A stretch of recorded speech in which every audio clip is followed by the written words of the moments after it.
Alors, bonjour tout le monde.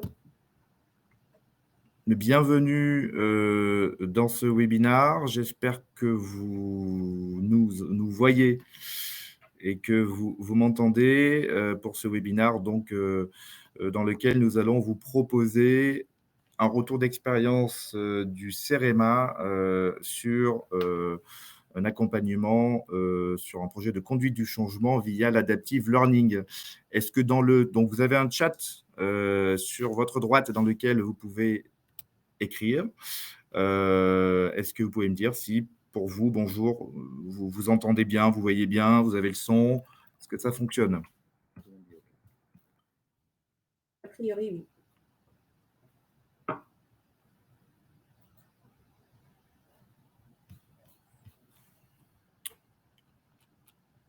Ok. Alors, je pense que ça fonctionne. Tout est OK. Son, image, parfait. Merci beaucoup pour vos retours. Il est 11h04. Je vous propose d'attendre une petite minute et nous pourrons démarrer le temps que les personnes puissent se connecter. Il y avait pas mal d'inscrits à ce webinaire, sujet qui semble intéresser du monde. Donc, on va attendre une petite minute et puis nous pourrons commencer la présentation. Voilà, bienvenue à toutes et à tous.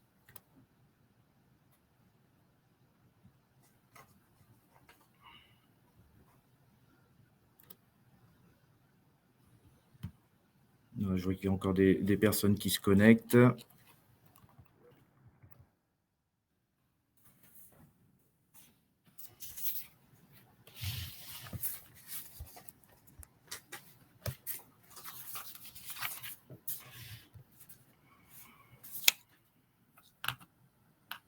Voilà, donc il est 11h05. Nous allons pouvoir commencer. Et donc, encore une fois, bienvenue dans ce webinaire consacré essentiellement à la réussite des projets de conduite du changement via l'adaptive learning. Alors, donc, je passe les diapositives. Est-ce que ça fonctionne? Ça fonctionne, voilà. Donc, vous avez ici donc un plan en 4 parties de ce webinaire que nous allons vous présenter. Dans une première partie, je vais vous présenter Novean dans le contexte du Digital Transformation Office, le DTO de Novean, rapidement, puisqu'on a beaucoup de choses à dire par la suite. Un focus sur la formation et l'adaptive learning, donc au sein de projets de transformation et de conduite du changement, le retour d'expérience du CEREMA, et puis le EduNao et le Digital Learning, côté technologie, puisque l'adaptive learning, en fait, allie les méthodologies d'apprentissage et la technologie. Voilà pour le plan. Nous avons autour de cette table, donc Carole de Saint-Fucien, qui est chef de projet au sein du CEREMA et qui nous fera profiter de son retour d'expérience. Jérôme Bacry. Bonjour Carole. Et Jérôme Bacry, directeur du développement chez EduNao. Donc EduNao, spécialiste des technologies pour l'éducation et la formation basée sur un open source mobile. Et puis, bonjour. Bonjour, c'est un open source qui s'appelle Moodle. Un open source qui s'appelle Moodle. Bonjour Jérôme. Bonjour Koura. Et donc votre serviteur, nous sommes des consultants en charge notamment de l'accompagnement de projets de transformation et sur la partie conduite du changement chez Novean. Nous allons laisser Carole se présenter. Alors, j'avance dans la présentation. Donc, en bref, Novean, voilà, si ça s'affiche. Donc, le constat que nous faisons, c'est que le volume des transformations numériques, nous le savons tous, les feuilles de route numériques explosent quelque part depuis quelques années. Ce sont des projets de transformation qui sont coûteux, qui sont essentiels. C'est une nécessité aujourd'hui pour beaucoup d'entreprises et également dans le secteur privé, comme nous allons le voir, de se transformer. Et il y a également, nous voyons qu'il y a énormément d'échecs, en fait, ou des projets très coûteux, dont la rentabilité n'est pas nécessairement à chaque fois au rendez-vous par rapport à ces différents projets de transformation qui sont soit des projets très ciblés dans l'entreprise, soit des portefeuilles complets de projets de transformation, donc plusieurs projets au sein des entreprises. Le constat que nous faisons par rapport à ces projets de transformation, l'une des raisons pour nous de ces échecs, c'est peut-être un manque de pilotage et d'enchaînement des sujets et des chantiers de transformation dans les entreprises, peut-être parfois par manque de vision globale d'une problématique de transformation, parfois un manque sur le focus qui sont apportés sur tel ou tel aspect du programme de transformation d'une entreprise, le pilotage et la sécurisation. Donc ça, c'est ce que nous proposons vraiment aux côtés de nos clients pour pouvoir les aider à piloter une ou plusieurs transformations.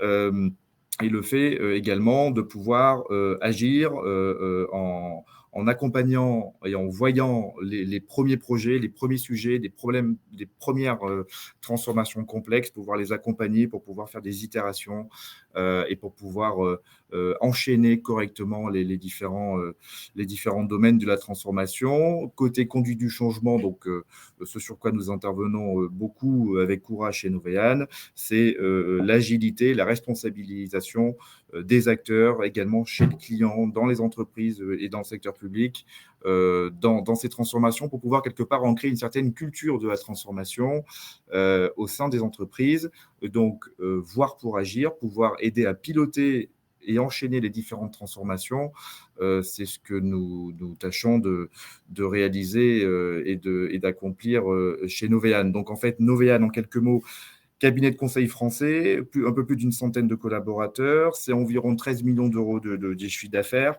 en progression. Alors, il y a eu cette année, évidemment, 2020, et qui a été assez particulière pour tout le monde, et puis une accélération depuis fin 2020, début 2021, une accélération portée également donc par des projets de transformation et par des sujets d'accompagnement du changement.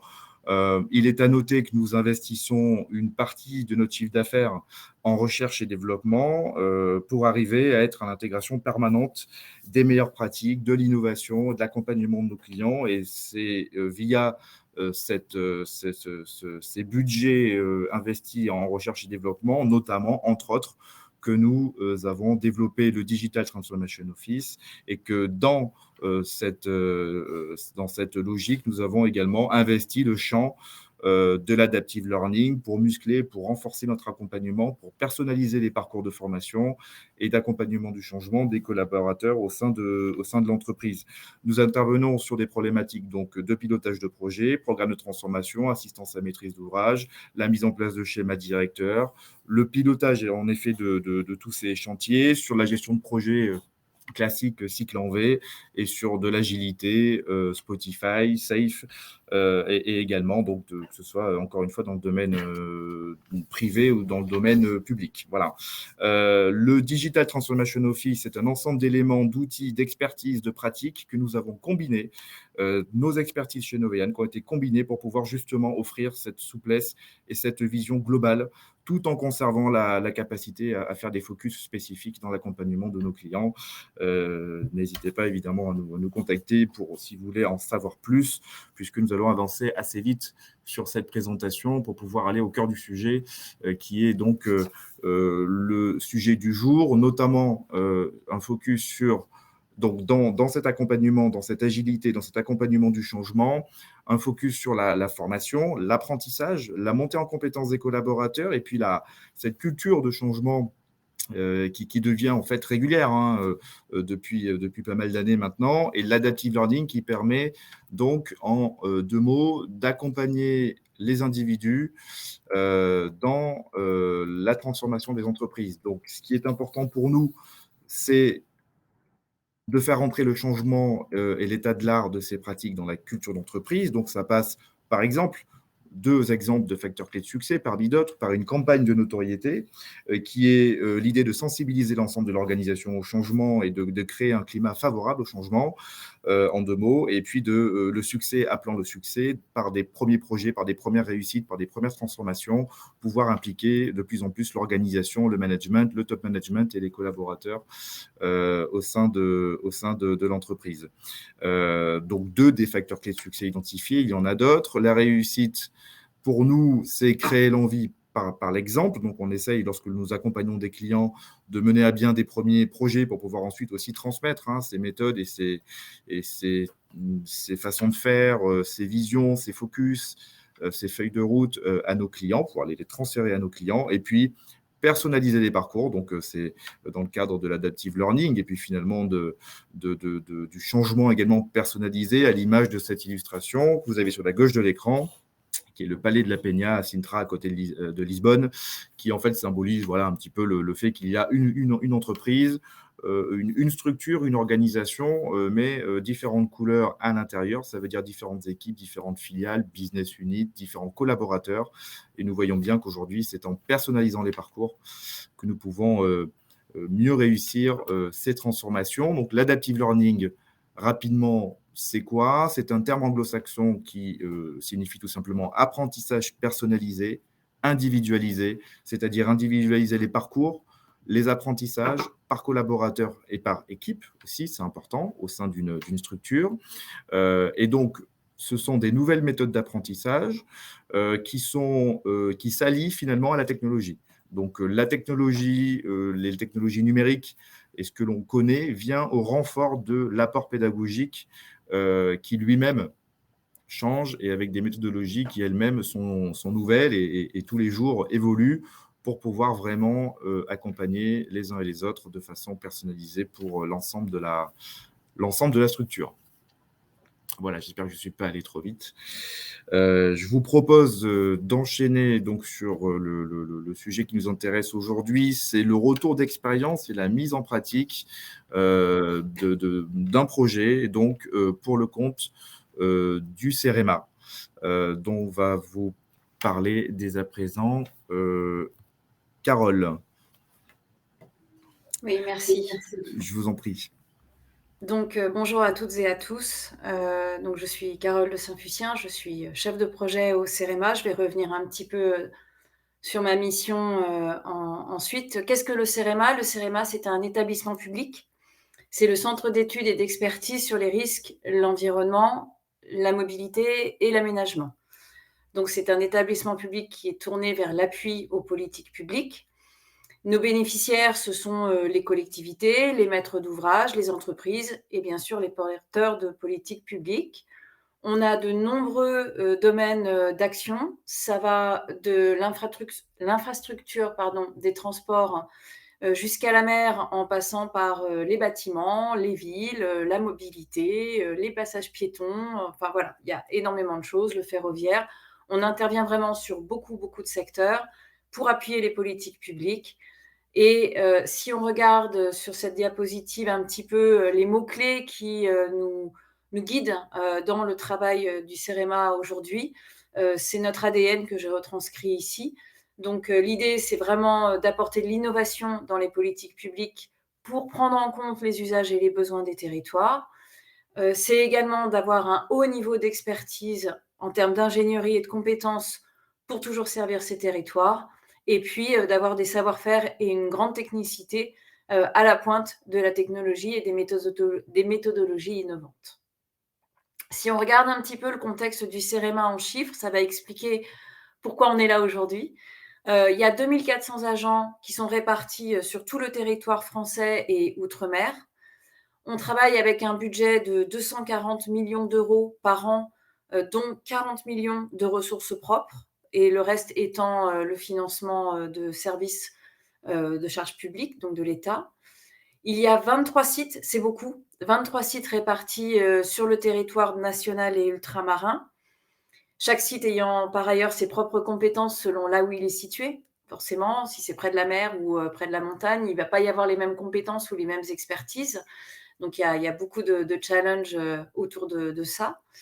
Et donc, le CEREMA gère aujourd'hui environ 5000 projets par an. Ça peut aller d'une toute petite prestation pour une commune, par exemple, qui va coûter à peine 1 000 euros, jusqu'à des très gros projets européens dans lesquels on contribue, pour lesquels on peut être coordinateur et qui vont être du coup sur plusieurs années et qui vont générer ou devoir être financés à hauteur de plusieurs millions d'euros. Donc, on voit très vite au niveau du CEREMA qu'on a un spectre très large en termes d'activités, de compétences à mobiliser, en essayant pour autant d'avoir un fil conducteur, une vision commune et des pratiques communes. J'en viens du coup à me présenter un peu plus. Je suis rentrée en poste au CEREMA en 2019, puisque la direction du CEREMA avait une très forte volonté de réunir le travail et les compétences des agents dans chacun de leurs domaines autour d'un travail en mode projet, ce qui n'existait pas encore tout à fait à l'époque, avec le bénéfice in fine de pouvoir avoir un vocabulaire commun, même en préservant les expertises de chacun, de pouvoir avoir des bonnes pratiques et de pouvoir travailler en mode projet, donc d'insuffler la culture du travail en mode projet, donc de la gestion de projet au sein du CEREMA dans un établissement public, ce qui est, c'est vrai, plus récent dans le public que dans le privé. Donc j'ai été mise en poste au CEREMA en 2019 avec 2 missions. La première, c'était d'implémenter un outil de gestion de projet au sein du CEREMA pour tous les agents qui mènent des projets, que ce soit une petite prestation ou un très gros projet. Donc là encore, un grand défi. Et par là même, d'insuffler progressivement et de rassembler les agents du CEREMA autour de certaines pratiques qui viennent de la gestion de projet. Donc le projet, diapositive suivante, s'il vous plaît. Merci. Du coup, dans le cadre de ma mission qui a démarré en 2019, comment on en est venu à travailler et à solliciter Novéane? Donc la première partie de notre mission, c'était d'implémenter un outil de gestion de projet. On était classiquement sur un projet de système d'information avec les phases classiques de conception, cahier des charges au début, besoin des utilisateurs, etc. Et puis, dans cette première phase du projet d'implémenter l'outil, on a sollicité Novéane pour nous accompagner sur la mise en place de l'outil d'un point de vue des phases de cadrage. Donc, on a conduit avec Novéane des ateliers.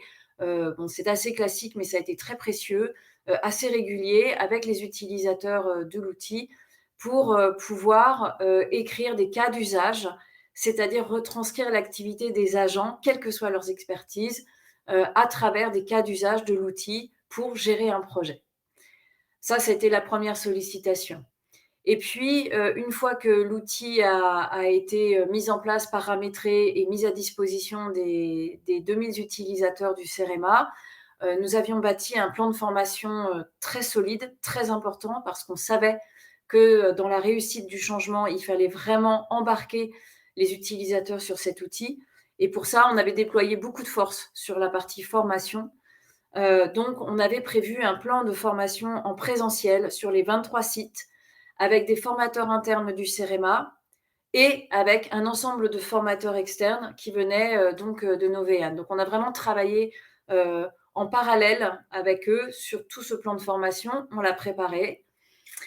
On a démarré les formations en février 2020 et le 16 mars 2020, tout s'est arrêté puisque nous sommes rentrés au premier confinement lié à la pandémie.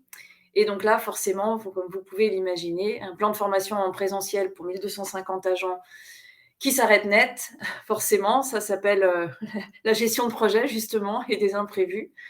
Donc, du coup, il a fallu s'adapter, être réactif tant que possible, tout en prenant en compte le contexte très difficile pour tout le monde.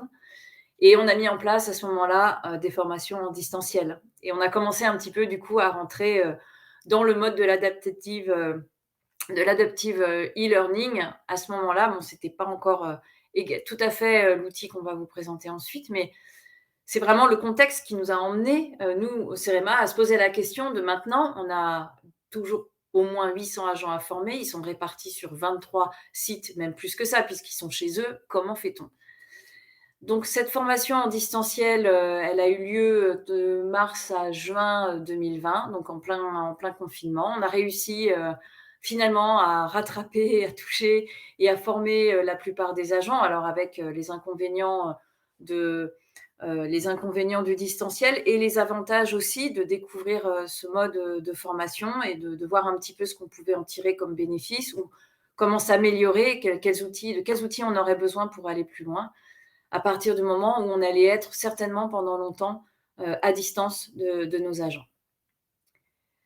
Et c'est ensuite, du coup, suite à cette formation en distanciel, puisqu'on avait encore des reliquats de jour avec Novéane, qu'on a rediscuté avec eux. Et comme autour du projet de l'outil Nova, puisque c'est ainsi qu'on l'a appelé au CEREMA, il y avait d'acculturer les agents par ailleurs à la gestion de projet, on a souhaité terminer ce travail avec Novéane autour de la création d'un petit d'un petit module d'acculturation des agents à la gestion de projet à travers un MOOC qui devait être mis à disposition de tous. Donc l'idée, c'était d'abord de trouver une plateforme, et on va y venir ensuite, qui nous permette de supporter la création de ce MOOC, de créer le MOOC avec Novéane, à partir des propositions et des conseils qu'on pouvait avoir avec eux, et Koura va vous en parler ensuite. Nous, d'un point de vue CEREMA, comme je vous le disais, l'idée, c'était d'acculturer les agents. Donc, on souhaitait, dans un premier temps, présenter les fondamentaux de la gestion de projet, présenter également le savoir-faire du chef de projet et un peu le savoir-être, parce que, toujours dans cette volonté de centraliser les pratiques du CEREMA à travers les territoires, qu'ils soient nationaux ou outre-mer, c'était important de parler de savoir-faire. Et puis, de prendre en compte les spécificités de la gestion de projet au CEREMA par rapport à la gestion de projet générique. Chaque entreprise, chaque établissement a bien évidemment des spécificités, et pour donner du sens à ce MOOC, il fallait tout de suite embarquer quand même le contexte du CEREMA dans la façon dont on présentait les différents modules. Et puis, in fine, il y avait aussi la volonté d'accréditer, c'est-à-dire vraiment de reconnaître, de motiver les agents qui ont le rôle de chef de projet au sein du CEREMA, et donc d'utiliser cette plateforme de formation qui est en libre service pour pouvoir accéder à des modalités d'accréditation, peut-être dans un deuxième temps, et pouvoir vraiment insuffler l'utilisation de ce MOOC dans le rôle et dans le chemin des agents autour de leur métier de chef de projet. Voilà, donc c'est comme ça qu'on en est venu au MOOC, c'est comme ça qu'on en est venu à la plateforme, et on peut passer du coup à la diapositive suivante. Merci Carole.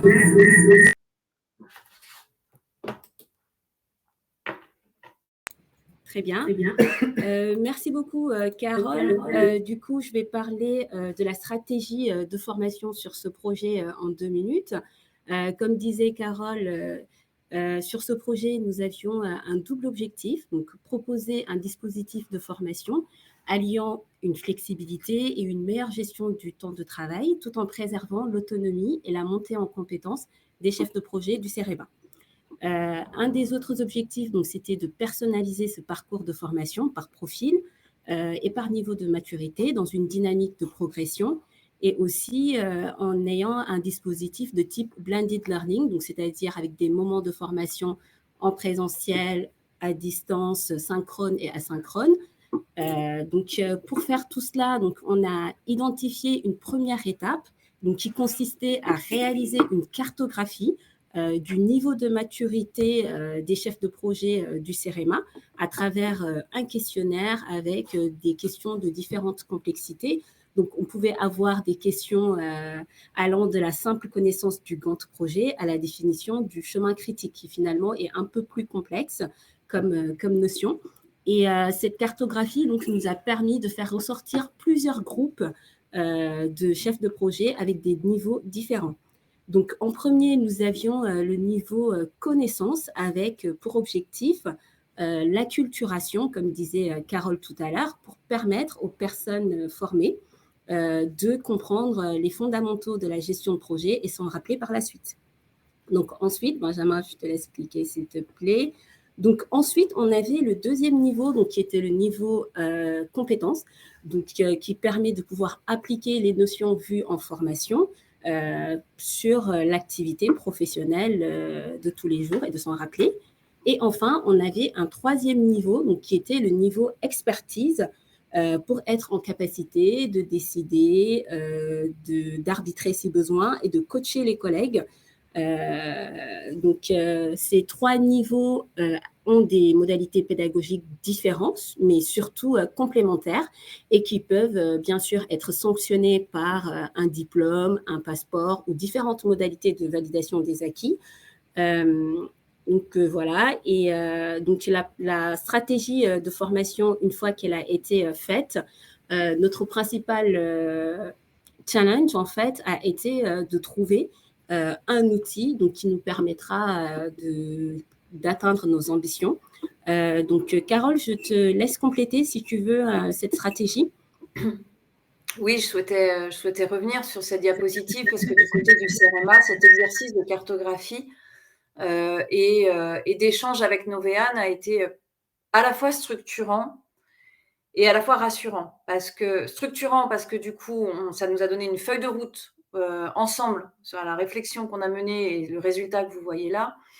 Même en interne, ça nous a donné une feuille de route sur comment prendre en compte la grande richesse et la grande variété des métiers, des lieux, des bénéficiaires qu'il y a au CEREMA. Donc, pour prendre en compte ça dans la vie des agents et dans leur montée en compétences, il fallait vraiment effectivement que l'on puisse structurer une feuille de route en matière d'évolution et d'apprentissage qui soit vraiment qui reflète toute cette variété.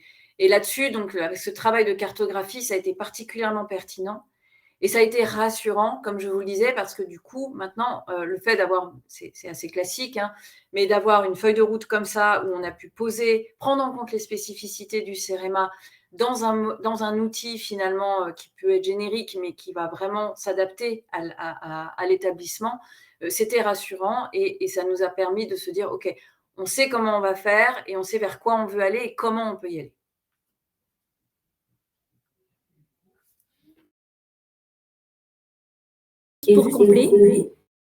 Pour compléter, alors un des facteurs clés de succès sur la définition de cette stratégie a été d'inviter les ressources humaines à la réflexion. Donc voilà pour ma part. Et du coup, je vais laisser la main à Jérôme Bakri, donc, qui va nous parler d'Edunao et de Moodle en général, donc, qui finalement a été retenu parce que nous avons fait un benchmark des plateformes de e-learning disponibles en France. Et donc Moodle est ressorti comme étant le plus pertinent par rapport à toute l'ambition qu'on avait sur les formations sur ce projet.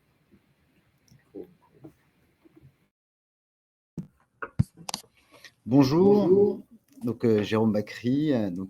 Pour me présenter rapidement, après 15 ans dans une grande ESN à travailler sur des projets dans le secteur public et en particulier dans la formation professionnelle, j'ai rejoint Edunao il y a 4 ans. Et donc Edunao, nous sommes spécialistes des technologies, de l'éducation et de la formation, donc basés sur un open source plutôt très connu qui s'appelle Moodle. Donc pour présenter Edunao rapidement, on existe depuis 7 ans. En Europe, en France, en Belgique, en Suisse, en Angleterre, au Canada, en Thaïlande et dans quelques pays en Afrique. Et aujourd'hui, nous avons environ 200 clients qui sont répartis donc dans le secteur universitaire scolaire, dans le secteur public et dans le secteur privé, parce qu'il y a aujourd'hui de plus en plus d'entreprises qui s'intéressent à ce type de solutions pour mettre en place leur transformation digitale. Notre métier chez Edunao, c'est de construire des campus en ligne et pour cela, nous adressons 3 enjeux principaux. Le premier étant l'adoption. L'adoption, je parle là des formateurs et des créateurs de contenu. C'est important de pouvoir les accompagner en fait, dans cette transition entre le présentiel et le distanciel, leur donner en fait, les outils pour pouvoir construire leur parcours pédagogique et assurer le suivi de leurs apprenants. Le deuxième enjeu que l'on va servir avec nos solutions, c'est l'engagement des apprenants, du coup. Donc, c'est donner la possibilité de pouvoir construire une expérience d'apprentissage riche et qui va être adaptée en fonction des apprenants. Et enfin, le troisième enjeu qu'on va servir avec nos solutions, c'est l'intégration fonctionnelle et technique, c'est-à-dire de faire en sorte que la plateforme soit la brique centrale, bien sûr, et de pouvoir l'enrichir avec tout l'écosystème des solutions EdTech qui existent aujourd'hui qui peuvent permettre d'enrichir l'expérience d'apprentissage. Et donc, pour servir ces 3 enjeux, on se base sur la plateforme open source la plus utilisée au monde qui est Moodle. Donc, pour vous donner quelques chiffres, Moodle, c'est plus de 300 millions d'utilisateurs déclarés aujourd'hui. C'est pratiquement 1500 plugins qui sont développés, des centaines et des centaines de combinaisons de paramétrage qui permettent aujourd'hui d'avoir une personnalisation et une évolutivité en fait, des plateformes qui est très riche. Et il y a une communauté du coup open source qui est très large et active autour de Moodle. Moodle fonctionne avec un réseau de partenaires. Edunao, nous sommes Moodle Partner Premium. Et nous avons d'ailleurs appris très récemment de la bouche de Moodle que nous sommes le 4e partenaire au monde en termes de contribution. Donc, nous sommes très, très fiers de faire partie de cette belle aventure. Donc, notre valeur ajoutée au sein de cet écosystème, c'est de prendre... un dernier mot. Donc, c'est de prendre ce magnifique outil qu'est Moodle et de pouvoir, du coup, amener de la valeur au niveau technique, donc sur la partie hébergement, sécurisation, maintien en conditions opérationnelles, gestion des performances. Donc, aujourd'hui, on est capable de pouvoir avoir plusieurs milliers d'apprenants en simultané sur des activités, ce qui n'est pas forcément trivial. Et au niveau fonctionnel, donc avec la gestion des développements et toutes les bonnes pratiques e-learning. Et donc, aujourd'hui, on commercialise nos offres sous forme de campus distribués en mode SaaS. Vous ne le voyez pas en bas à gauche de la présentation, mais n'hésitez pas. On a beaucoup de références aujourd'hui. On peut vous mettre en relation avec d'autres clients que le CEREMA sur d'autres problématiques. Donc, on pourra voir ça plus tard. Je te rends la main. Micro.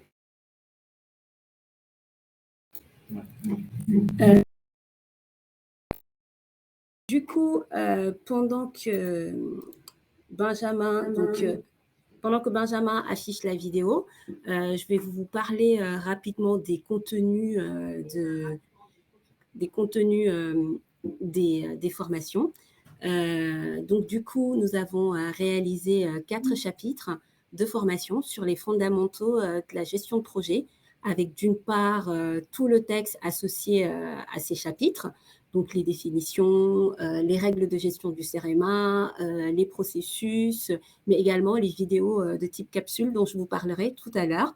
On a également réalisé des exercices. Donc là, on va vous montrer rapidement à travers une vidéo qu'on a aussi envoyée à l'ensemble des participants sur ce Cook ou MOOC. Donc, on va vous montrer dans quelques secondes.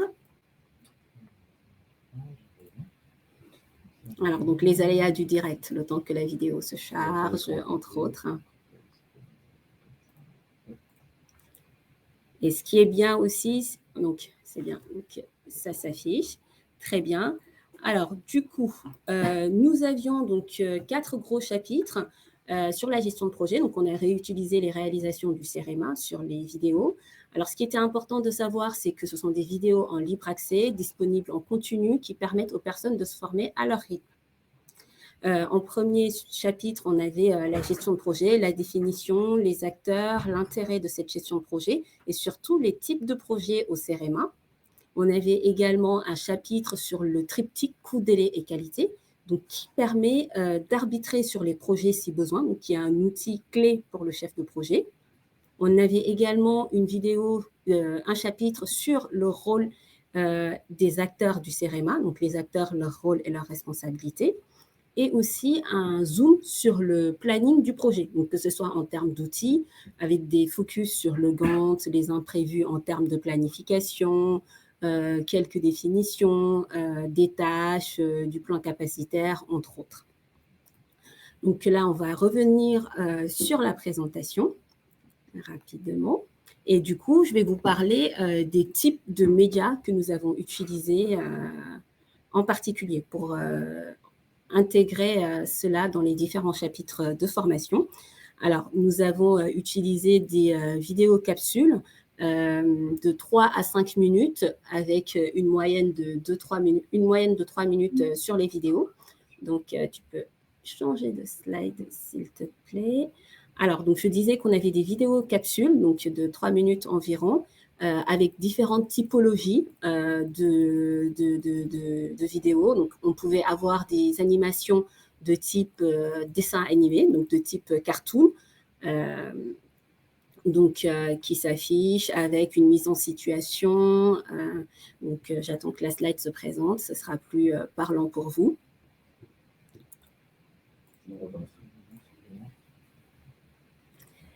Alors, ça s'affiche d'ici quelques secondes et on y est. C'est celle-ci. Donc, je disais, on a des animations de type cartoon, donc dessin animé, avec le contexte, les questions que se posent les chefs de projet au CEREMA, où se trouve mon planning, comment je peux avoir de la visibilité sur les charges de mon projet, qui intervient sur mon projet, à quel moment. Et donc, à travers ces illustrations, donc, nous avons pu intégrer les questions des différents acteurs, mais aussi les réponses, en intégrant des captures d'écran, par exemple, des personnes, de l'outil de gestion de projet dont Carole parlait tout à l'heure. Nous avions également d'autres types d'animations, donc notamment des animations de type tableau blanc que nous avons fait avec VideoScribe dans l'exemple, avec l'illustration du triptyque coût, délai, qualité. Comment je joue sur ces 3 notions finalement pour arbitrer sur mon projet. Nous avions également des contenus de type vidéo, donc avec une personne qui est filmée, qui explique un peu la planification du Gantt au CEREMA, comment ça se passe, avec les budgets, les coûts, les délais, etc. Et nous avions mis en place des quiz et des cas pratiques commentés au niveau de la plateforme et aussi suite aux exercices. Donc, par exemple, suite à un quiz, donc on avait une vidéo, par exemple, qui permettait d'expliquer les bonnes réponses, mais surtout les mauvaises réponses dans un but toujours d'accompagner les personnes formées. Et pour aller plus loin, suite à toutes les ressources que nous avons mises en place, Moodle est en capacité de proposer des contenus complémentaires aux personnes en fonction des résultats aux quiz et aux tests de validation des acquis. Donc, pour simplifier, je fais ma formation, ensuite, je fais les exercices et si j'ai moins de 50% de bonnes réponses, par exemple, des ressources complémentaires me sont proposées. Donc, pour aller plus loin sur les thématiques précises que je n'ai pas vraiment bien comprises. Donc, voilà pour cette partie. On va changer de slide et du coup, Jérôme va nous parler justement de l'intégration de ces contenus dans la plateforme Moodle et on vous parlera du résultat final.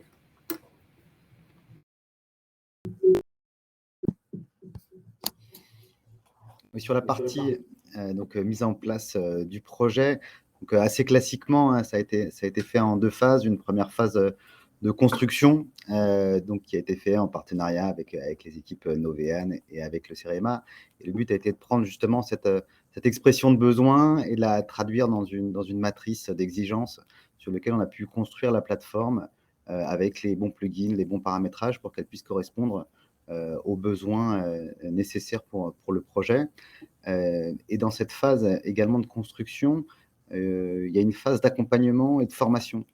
L'idée, c'est qu'on puisse être dans la phase de production, que le CEREMA puisse être autonome sur l'administration, la gestion de la plateforme. Donc, que Edunao ne soit vraiment plus que sur la partie sécurisation technique, gestion des performances, gestion de la plateforme, et vraiment que ça puisse être le CEREMA qui soit autonome un maximum sur l'administration et la gestion du contenu. Donc, c'est vraiment comme ça qu'on a essayé de construire le projet, qui a très bien fonctionné avec ce trinôme. Et on est aussi très fiers du résultat final qui a été construit. Oui.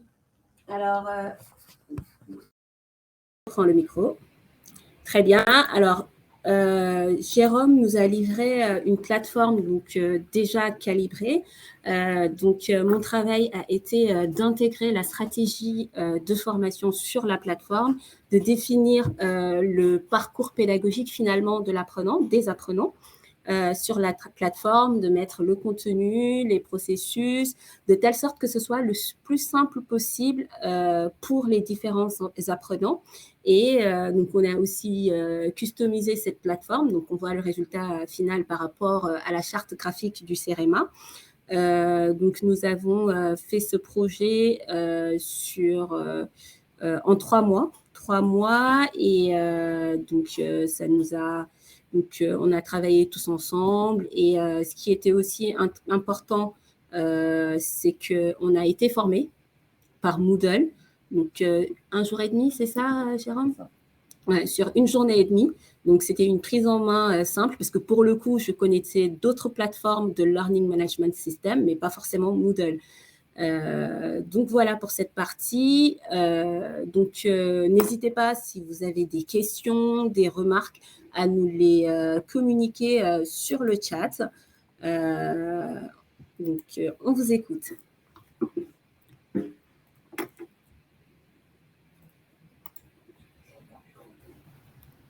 Oui.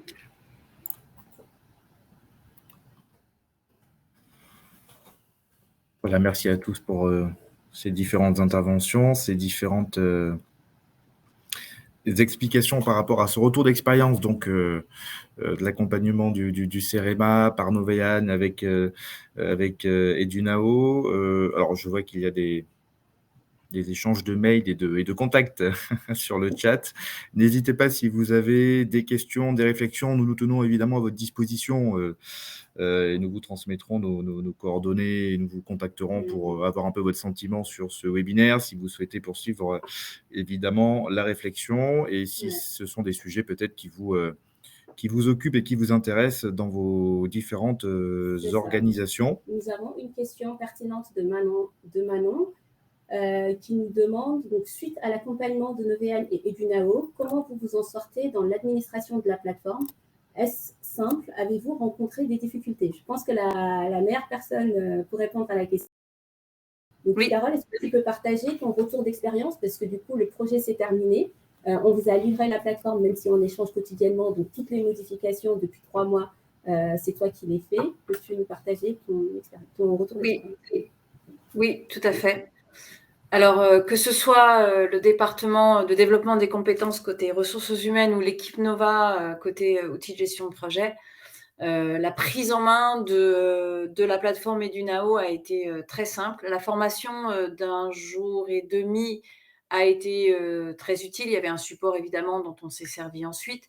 Il faut forcément toujours un petit peu de temps pour s'approprier l'outil, mais ça rentre très vite, même si on n'y retourne pas pendant quelques semaines. On n'a pas tout oublié parce que c'est assez instinctif ou fluide à utiliser. En particulier, une fois que le MOOC était en place, on a besoin seulement de certaines fonctionnalités. Donc, on n'a jamais rencontré pour l'heure de problèmes techniques sur l'usage de la plateforme et on peut réintervenir dessus ou consulter certaines données statistiques qui nous intéressent très, très simplement. Et dans la configuration du MOOC, ce qu'on a également beaucoup apprécié, ça se voit sur la photo d'une des diapositives précédentes, c'est la possibilité de faire quelque chose de très épuré, ce qu'on souhaitait, puisqu'on était vraiment sur les fondamentaux dans notre MOOC. Donc, il fallait que ce soit très simple. On n'était pas sur un outil qu'on demandait aux agents de s'approprier et d'utiliser au quotidien pour refléter leur activité. Il fallait que ce soit direct et intuitif. 4 chapitres, une page d'accueil. Donc, c'est exactement ce qu'il y a dans le menu sur la gauche et ce qu'il y a sur la page d'accueil. 4 images sur lesquelles l'utilisateur peut cliquer à volonté pour rentrer dans les chapitres. Et cette facilité qu'on a eue pour épurer en fait la présentation du MOOC, avec en même temps, on savait la possibilité de le rendre plus complexe, était très utile. Parce que du coup, on est sur un produit simple, avec un usage simple, même pour l'entreprise qui met en place le MOOC. Merci beaucoup, Carole. J'utilise ton micro du coup. Merci Carole pour ce retour. Alors, il y a quelques commentaires effectivement sur le chat et en effet, Ludovic qui nous dit que cette période, d'autant plus où il faut pouvoir combiner présentiel, distanciel et être très agile c'est vrai que ça peut être intéressant d'avoir accès à ce type de solution. En termes d'indicateurs, est-ce qu'on avait, du coup, de quelle façon avaient été mis en place les taux de participation aux formations? Est-ce qu'on pouvait suivre les différentes les différents taux de participation, d'apprentissage? Alors, je ne sais pas, peut-être sur… Alors, vous avez peut-être un mot là-dessus, Carole. Vous avez suivi des indicateurs? Oui, tout à fait. On a accès, en tant qu'administrateur de la plateforme côté client, donc côté CEREMA, on a accès aux statistiques de connexion. Alors nous, on a fait un accès totalement libre-service. Les gens ont juste à cliquer sur le lien pour accéder à la formation. Ce n'est pas quelque chose qui a été fléché dans leur parcours annuel ou d'objectifs, etc., avec une autorisation hiérarchique, un suivi. Comme on est sur les fondamentaux pour le premier module, on a vraiment souhaité ouvrir un maximum. Donc, notre rôle est plus de faire de la communication et de donner envie aux utilisateurs d'y aller. Donc, ce qu'on suit en fait en tant qu'administrateur, c'est le nombre d'agents qui se sont connectés. Est-ce qu'ils sont allés jusqu'au bout? On peut voir le nombre de chapitres qu'ils ont consultés. On peut voir leurs réponses au quiz. Nous, on n'a pas souhaité le faire, c'est anonyme, mais on pourrait aussi, dans le cadre d'une accréditation, par exemple, être beaucoup plus précis en termes de suivi sur l'usage du MOOC. On est resté, nous, sur quelque chose de libre. Donc, on regarde en fait le nombre d'utilisateurs qui ont utilisé le MOOC, leur nombre de connexions un petit peu. Est-ce qu'ils sont rentrés dans le truc ou pas? Parce que ça va nous permettre sans doute aussi d'affiner la présentation et l'usage des étapes suivantes si elles ont lieu en 2022. Peut-être Jérôme, si tu veux dire un mot en termes de suivi, justement. En termes de suivi, justement.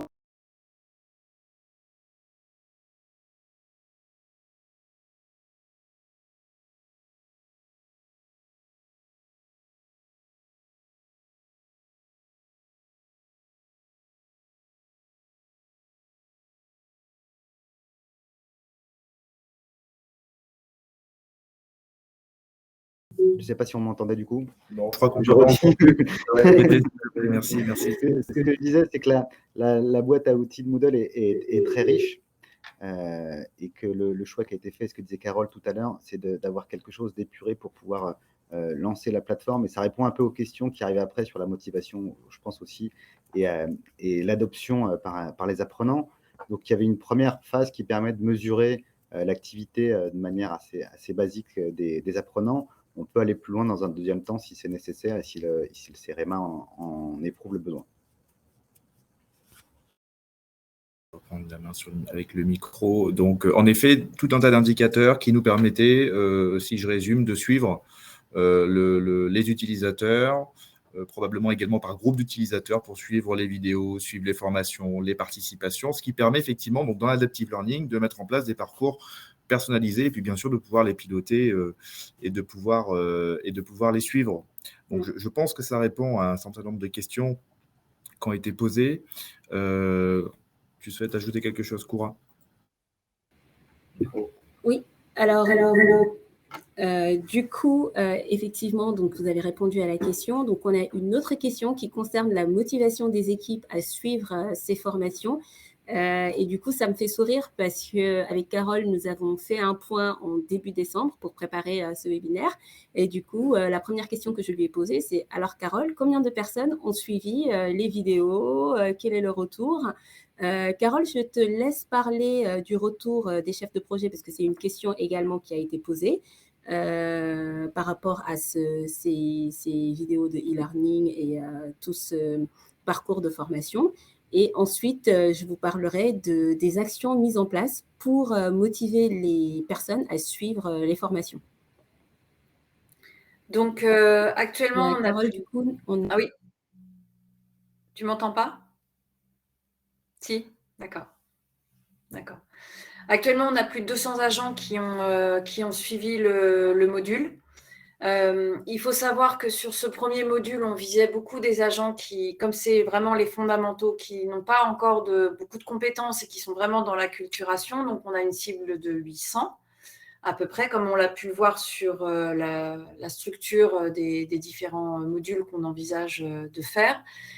Par contre, on a peu relancé après le lancement du MOOC. En septembre, on a peu relancé. Donc là, avec Koura, on a convenu d'une action commune qu'on a préparée ensemble, qui est justement la vidéo que vous avez vue, pour profiter du début d'année pour relancer l'usage du MOOC et suivre un petit peu mieux. Il faut savoir qu'en 2021, le CEREMA s'est transformé, a suivi un gros programme de réorganisation avec une grosse conduite du changement.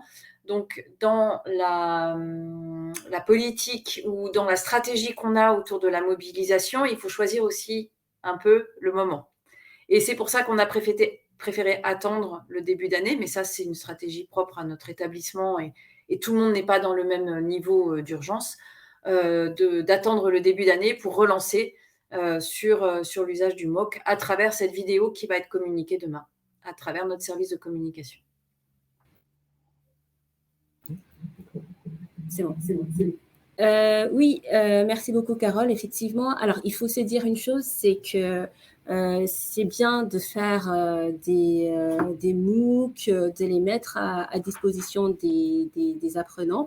Cependant, en conduite du changement, on conseille de faire aussi des actions de communication régulières pour rappeler finalement que ces contenus existent, tout simplement parce qu'il y a des personnes qui ont pu passer à travers les premières communications d'informations par rapport à la mise à disposition de ces outils, mais aussi des personnes qui se sont dit, OK, on regardera ça, mais plus tard, quand on aura le temps.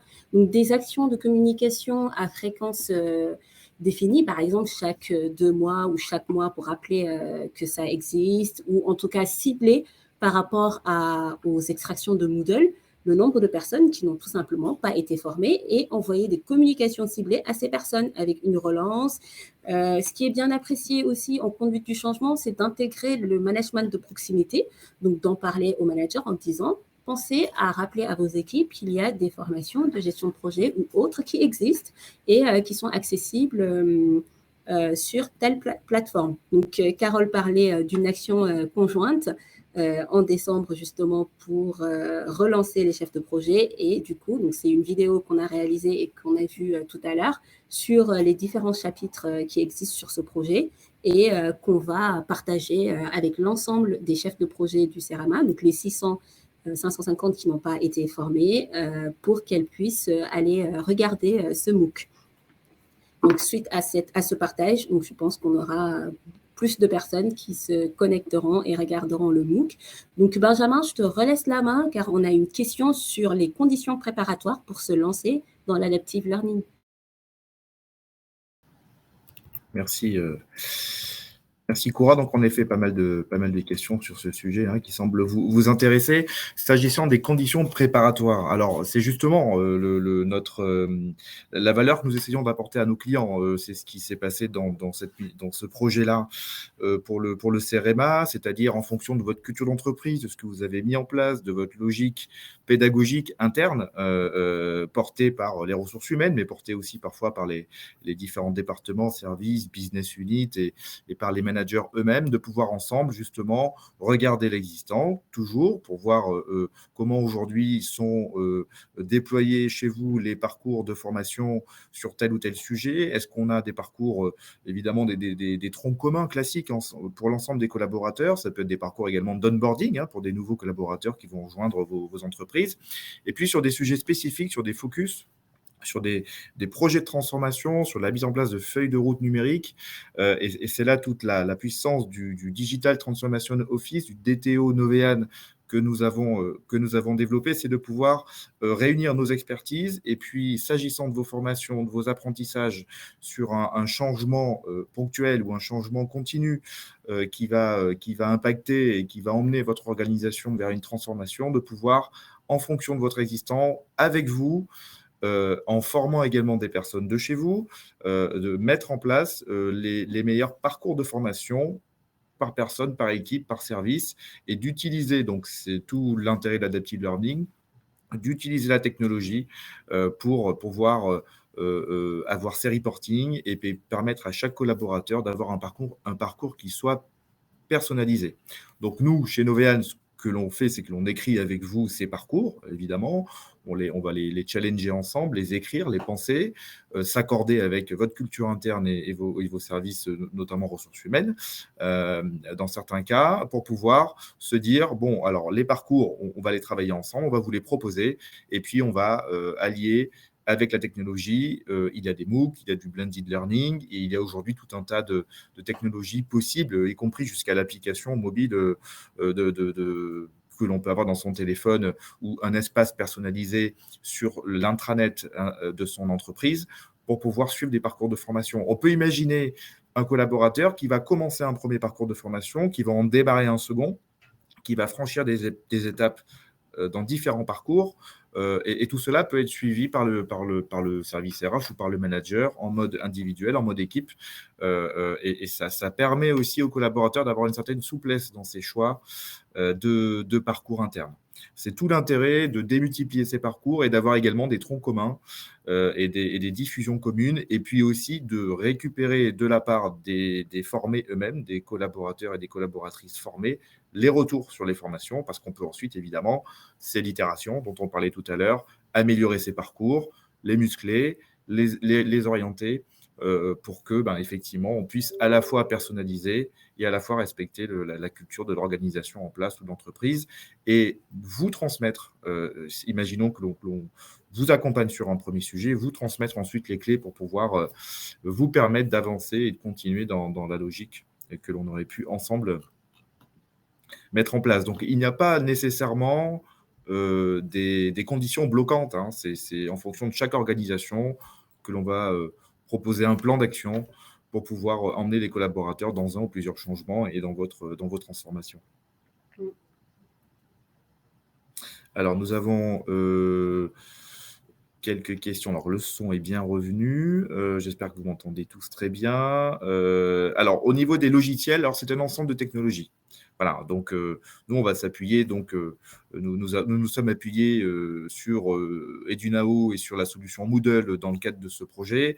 Nous, justement, l'intérêt, c'est de pouvoir s'appuyer sur différentes technologies, en fonction également, toujours pareil, de ce qu'il existe chez vous, des possibilités que vous avez en interne, au sein de votre système d'information, pour pouvoir soit ajouter des outils, soit utiliser les vôtres, et pouvoir avoir justement cette souplesse en termes de vidéos, de contenu unique, de contenu collectif, d'accès à l'intranet par le collaborateur, pour faire en sorte que ce soit souple et que le collaborateur, par différents moyens, puisse avoir accès à différents contenus. Là aussi, on essaye d'être force de proposition sur tel ou tel outil. Et honnêtement, on essaye à chaque fois Alors nous avons évidemment des outils que nous connaissons, que nous utilisons, des façons de faire, et puis en fonction de ce que vous avez dans vos organisations, de faire au mieux pour vous proposer ces outils. Courage, je te redonne la parole. Alors oui, et pour compléter par rapport à une autre question, avec quel logiciel faites-vous vos vidéos? Alors, ça dépend des types de vidéos. Donc, pour les vidéos de présentation des contextes, etc., donc c'est une personne qu'on filme, ensuite on fait le montage. Et pour les capsules, donc, on en a pas mal. Il y a Adobe Spark, on a Powtoon, on a Animaker, Vidéoscribe aussi pour faire les animations de type main qui écrit. Donc finalement, il y en a plein. Et donc, ce qui était aussi intéressant sur ce projet, c'est que Carole était disponible. Donc, il y a des vidéos qu'on a faites ensemble. Donc, notamment sur Vidéoscribe, où j'avais la partie technique, où elle me suggérait des éléments à rajouter ou quelques images du CEREMA à intégrer. Donc voilà, ça a permis aussi à Carole de monter en compétence sur certains outils d'animation de vidéo. Et on avait également une question pour Carole par rapport aux retours. Est-ce que tu as eu des retours, mis à part les retours que tu as eu depuis la plateforme à la fin de chaque cours, pour dire si le cours a été bien apprécié par les chefs de projet, etc. Est-ce que tu as eu d'autres types de retours de la part des personnes qui ont suivi ces modules? Alors, on a eu des retours à travers des échanges que j'ai eus, mais avec des agents qui sont chefs de projet avérés, déjà. et qui nous ont simplement confirmé que le contenu de cette première partie de MOOC sur les fondamentaux était à la bonne, on va dire, était pertinent par rapport à l'objectif. C'est-à-dire qu'ils ont dit, voilà, on sent bien que vous êtes sur les fondamentaux et qu'en même temps, on commence à insuffler les spécificités du CEREMA, le vocabulaire commun, etc. Donc, c'est plus des retours pour le moment qu'on a eu de personnes qui avaient déjà une expérience et qui avaient forcément une bonne vision de l'objectif du MOOC et qui ont confirmé de leur point de vue que c'était conforme à ce qu'on voulait en faire.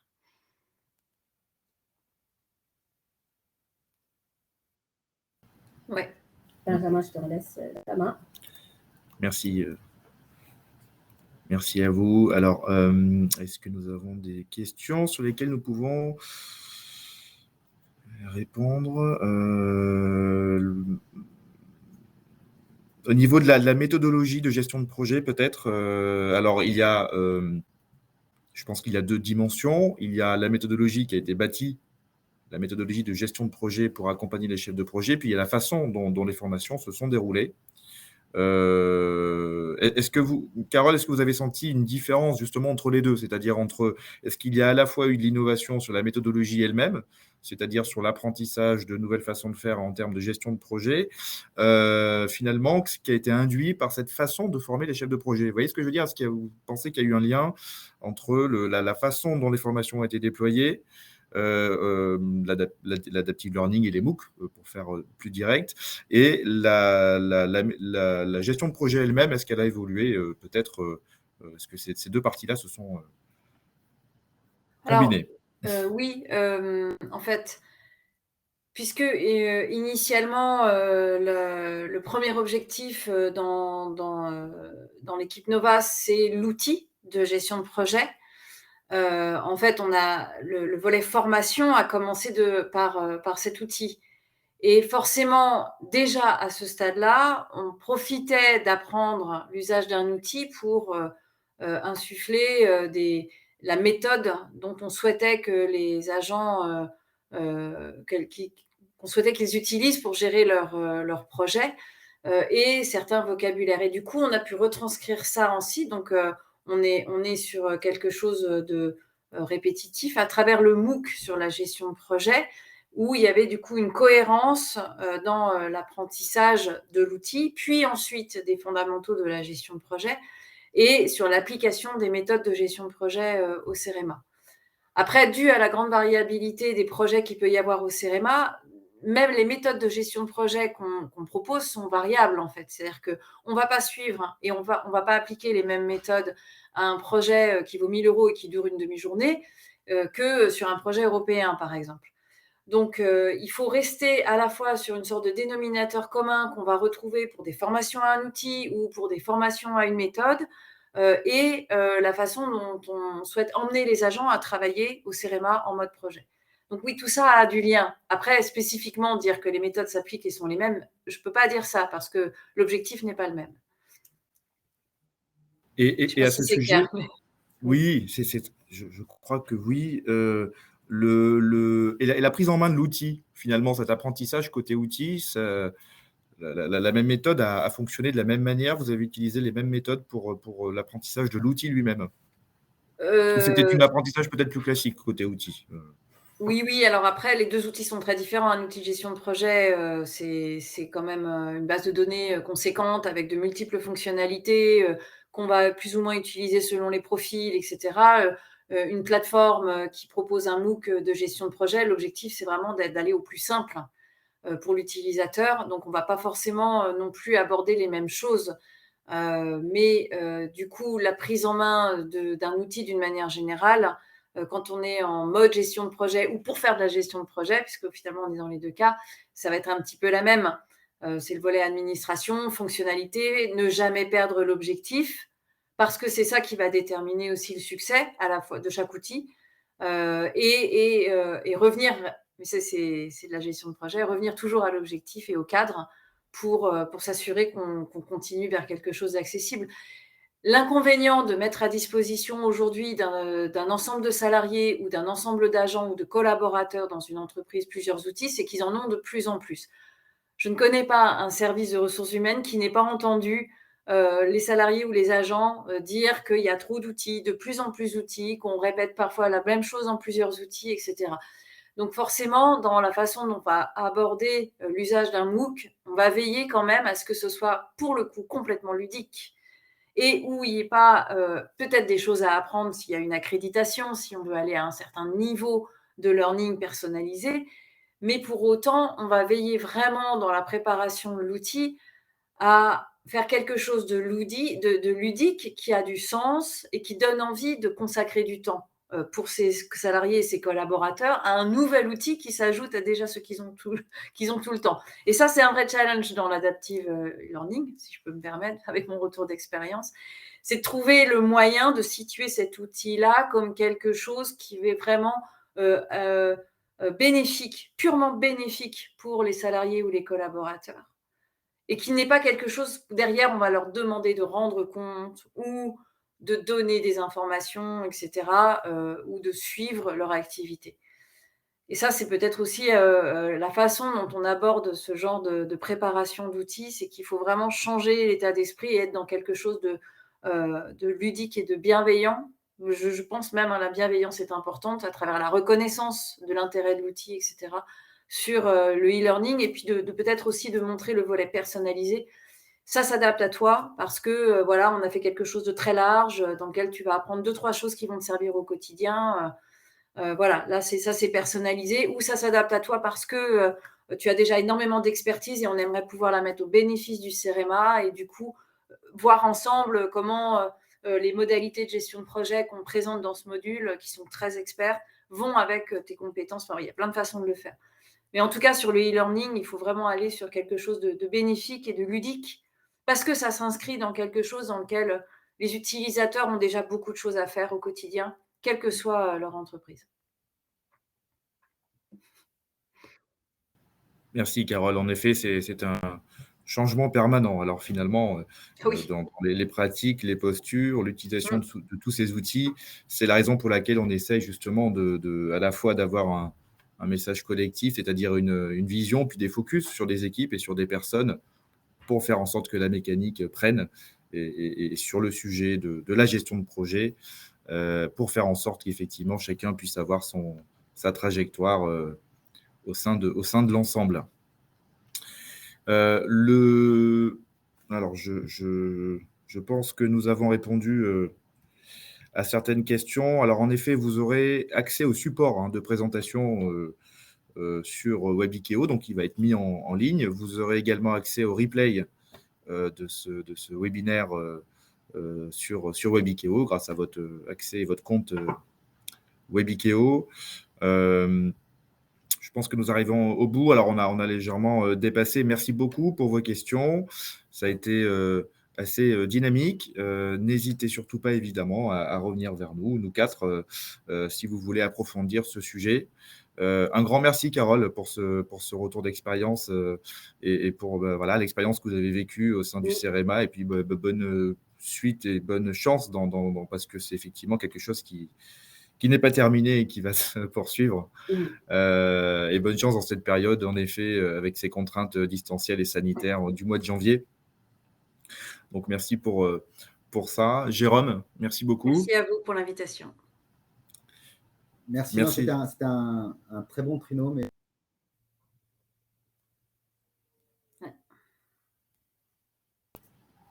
Merci, Jérôme. Merci, Koura. Merci à tous. Merci beaucoup. Bon après-midi. Au revoir. Bonne journée. Au revoir.